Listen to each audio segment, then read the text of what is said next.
when you're standing on top of a rapid, you still know that even though you've done all of this work to prepare for that one moment, that it could still all go wrong. Every sport has its time. Scott, I mean, you are, we said, a world-class kayaker. All it takes is one person to change it. The sport wouldn't be where it's at today if it wasn't for him and all his crew that were on another level. Scott, you're 30 now, so what's the next big adventure? There's a place in western Tibet, it's called Mount Kailash, and there are 4 rivers that come from this one peak, and they flow in the 4 cardinal directions, and that would be completing the 4 biggest rivers in the Himalayas.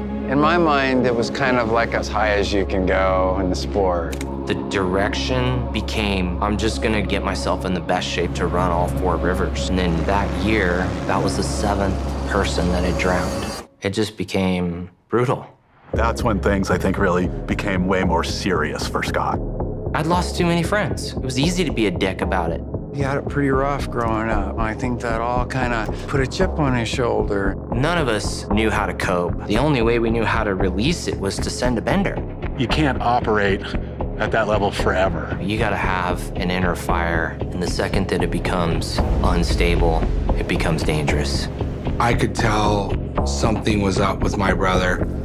When I would flip over, I was starting to lose spatial awareness. Like I didn't know where I was at.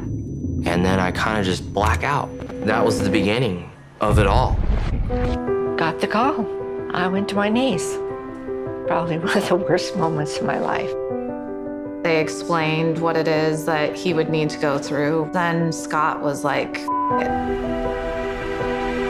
The one thing I was hanging on to the most was the Indus. That was the 4th and final river. he was wanting to try on kayaking again, and nothing would come in the way.